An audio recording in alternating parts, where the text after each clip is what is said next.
Agora, obrigada, Paulo. Agora eu vou chamar a pessoa que mais ajudou aqui de Valinhos para o Café com o Síndico acontecer novamente. A Valicom é nosso braço direito aqui dentro de Valinhos.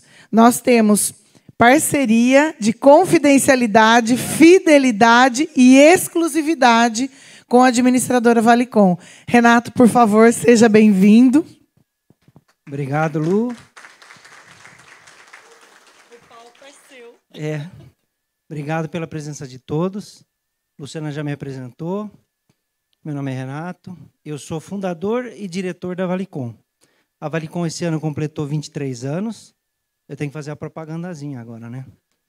A gente atua exclusivamente em administração de condomínios e loteamentos fechados.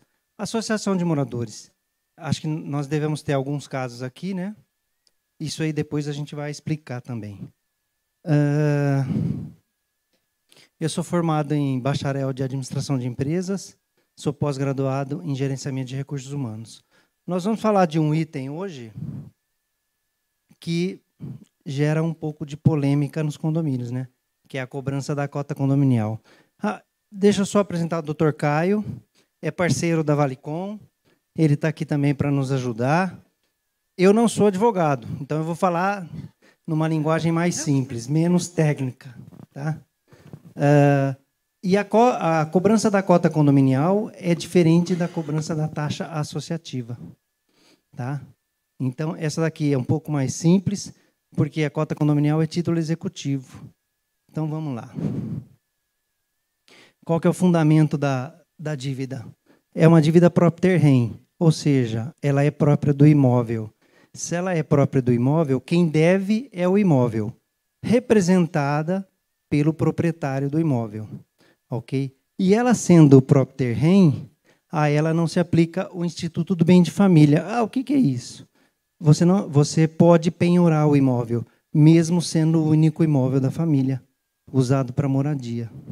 Tá?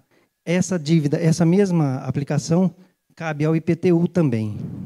Então, dívida de IPTU e dívida de cota condominial pode se aplicar a penhora, não se aplica o bem de família.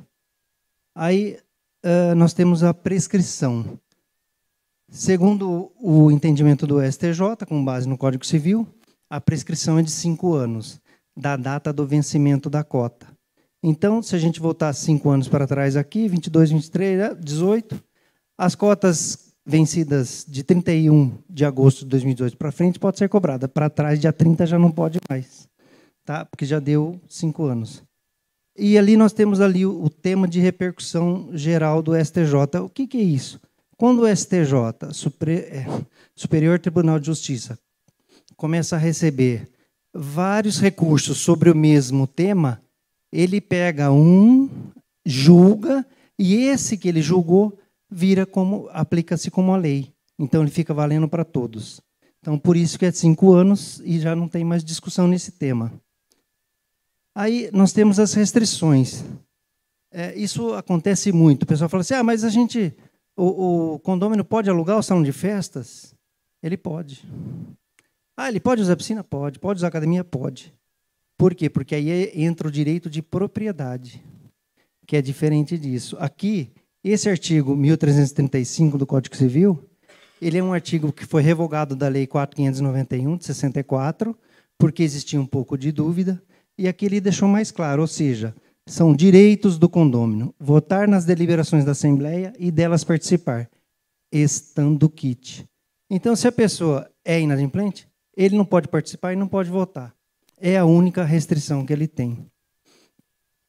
Às vezes o pessoal fica bravo, mas é a lei. Tá? Depois aqui, as fases da cobrança. Então, nós temos a fase amigável, onde a administradora efetua isso automaticamente.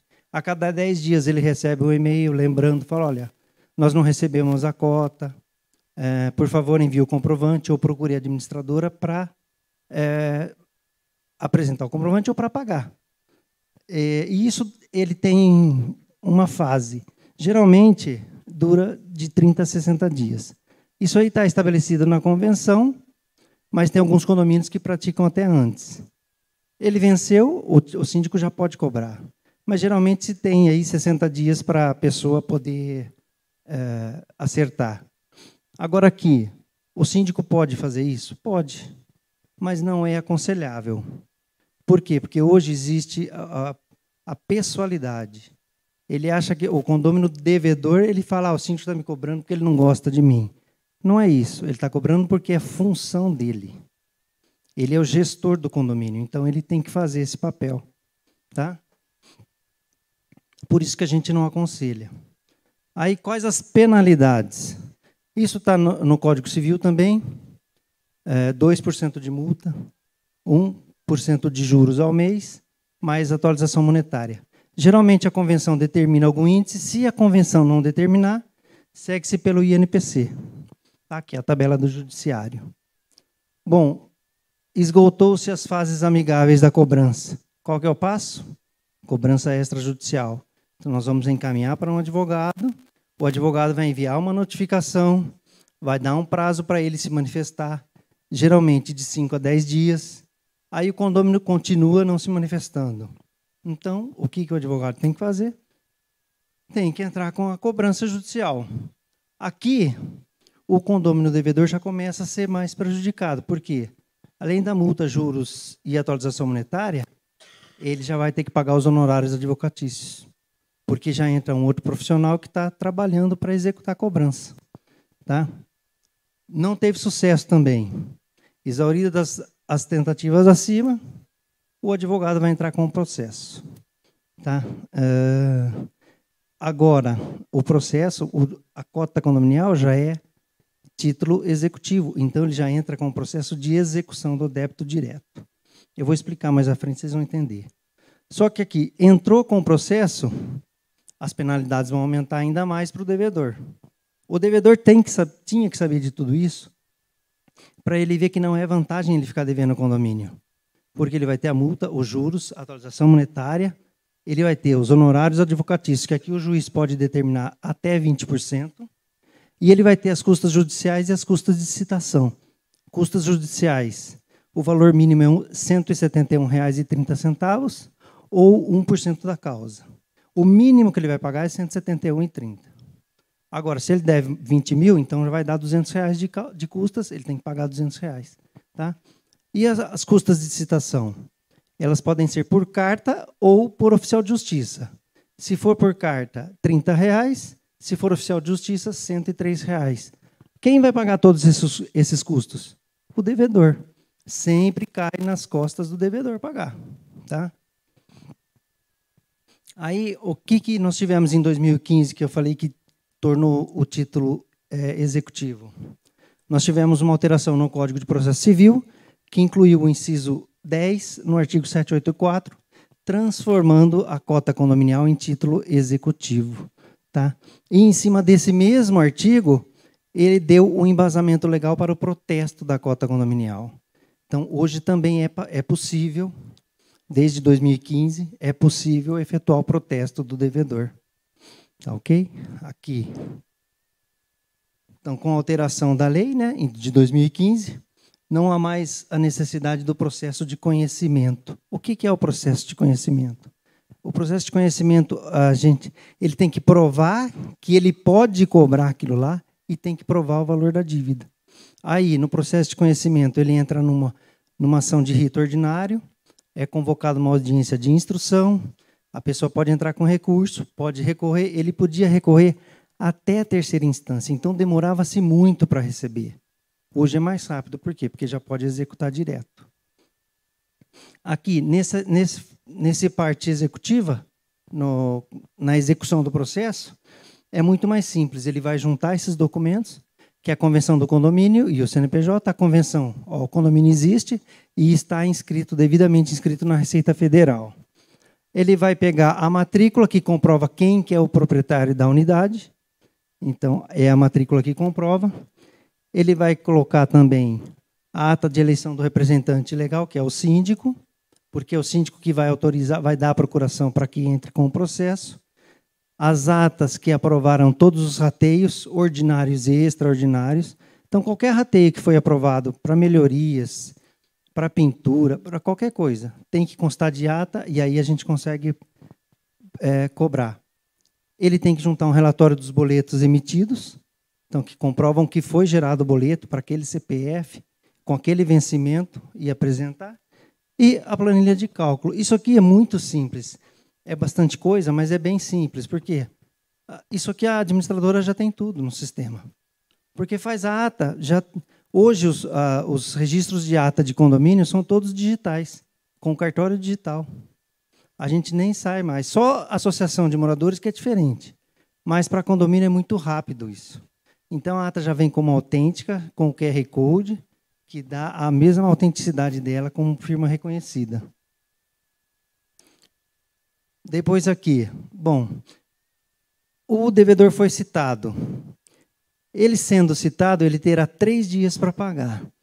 Se ele não pagar, ele tem 15 dias para apresentar recurso. Aqui, esses 3 dias sempre são considerados dias úteis, tanto o 3 quanto o 15. Só que o prazo começa a partir da citação dele, mesmo o prazo de 15 dias. Tá? Então, se ele foi citado, ele tem 3 dias. Se ele não apresentou nada, ele tem mais 15 dias para apresentar os embargos. Aí, se ele apresentou os embargos, foram negados, o juiz já segue com a penhora online. Então, o que o juiz vai buscar? Ele tem um mecanismo de busca pelo CPF do devedor em qualquer instituição bancária onde ele possa ter dinheiro. Se tiver dinheiro, ele já bloqueia na hora. Isso é automático, é muito rápido. Se não tiver dinheiro, não achou nada, então o que vai sugerir? Vai sugerir que entre com a penhora do imóvel. Mas aí depois vai ter que ter avaliação por um perito, que o juiz vai nominar, vai determinar. Aí, feita a avaliação, vai seguindo. Aí já começa a demorar um pouquinho mais. Por quê? Quando a gente entra com um processo, protocola um processo no fórum, ele vai ser sorteado entre as 3, eu estou falando de Valinhos, são 3 varas, ele vai ser sorteado entre as varas. E tem vara que anda mais rápido o processo, tem vara que anda mais devagar o processo. A gente tem que ter sorte também nisso, mas o processo continua. Tá? Acordo. A lei possibilita para ele o parcelamento. Então, ele pode fazer um acordo, por lei, ele vai dar 30% de entrada e pagar o saldo em 6 vezes. Só que esse acordo para ele só está garantido se ele se pronunciar dentro daqueles 3 dias. Se ele não se pronunciar nos 3 dias, no 4º dia ele já perdeu o direito de acordo dele. Então já pode executar. Ele pode fazer um outro parcelamento? Ele pode, mas aí vai depender do síndico. O síndico é que vai determinar se vai aceitar o acordo ou não. Tá? E com o processo judicial, por que a gente não faz mais a negativação, o protesto lá atrás? Se entrou com o processo judicial de cobrança, automaticamente o CPF do responsável já vai para o Serasa. Então, ele já fica negativado. Não há mais a necessidade de você protestar, porque depois entrar com o processo. Aqui já vai de forma automática, é bem mais fácil. Tá? Descontos.